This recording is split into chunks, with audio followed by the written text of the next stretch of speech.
ગઈકાલે મેં વિડીયો જોયો કે મોરબીના ધારાસભ્ય એવું કહે છે ભાજપના કે ગોપાલ ઇટાલિયામાં હિંમત હોય તો ચૂંટણી લડવા આવી જાય મારી સામે અને હું રાજીનામું પણ આપી દઈશ અને ગોપાલ ઇટાલિયાને 2 કરોડ રૂપિયા પણ ઇનામ પેટે આપીશ.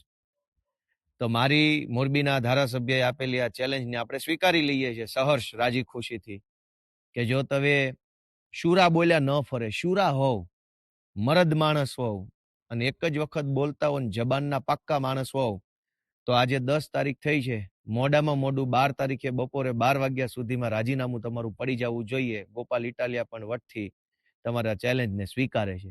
પણ મારી એક શરત છે કે મોરબીના ધારાસભ્ય પાટીલને પૂછવા જતા નહીં.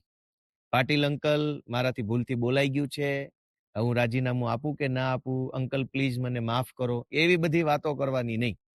પાટીલને પૂછ્યા વગર જ તે તમારા પોતાનામાં હિંમત હોય, તમારામાં તાકાત હોય અને તમારામાં એવું ડેરિંગ હોય તો CR પાટીલને પૂછ્યા વગર, એની પરમિશન લીધા વગર, પાટીલ મને ખીજાશે, પાટીલ મને ઠપકો આપશે, પાટીલ મને મારી ઉપર કાર્યવાહી કરાવશે એવી ડર રાખ્યા વગર મોડામાં મોડું 12 તારીખે બપોરે 12 વાગ્યા સુધીમાં જો રાજીનામું તમે આપી દો તો ગોપાલભાઈ ઇટાલિયા તમારી ચેલેન્જ સ્વીકારે છે.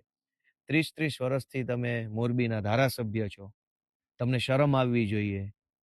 તમને એવી શરમ આવવી જોઈએ, તમારે ચેલેન્જ એમ મારવી જોઈએ કે અહીંયા કોઈ આવીને, મોરબીમાં આવીને અમે જે 30 વર્ષમાં વિકાસ કર્યો છે એમાં ખામી ગોતી બતાવે, એવી ચેલેન્જ મારવા નથી. પણ તમે એવી ચેલેન્જ નથી મારી શક્યા. શું કામ?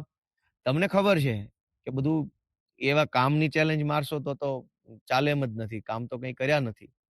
લાતી બજાર છે, પંચાસરા રોડ છે, ઉમિયા સોસાયટી છે, SP સરદાર પટેલ સોસાયટી, અનેક વિસ્તારો છે જે મોરબીના પોશ એરિયા કહેવાય, એમાં પાણી ભરાઈ જાય છે ચોમાસામાં. થોડોક 1 ઇંચ વરસાદ આવે ત્યાં તો રેલમછેલ થઈ જાય છે.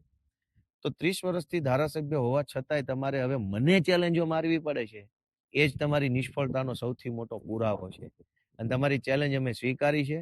તમારા પોતાના ભાજપના પાટીલ અંકલને પૂછ્યા વગર, પાટીલ અંકલનો ડર રાખ્યા વગર, તમારામાં હિંમત હોય તો 12 તારીખે બપોરે 12 વાગ્યા પહેલા રાજીનામું આપી દો. ગોપાલ ઇટાલિયા આવશે મોરબીમાં. જય જય ગરવી ગુજરાત.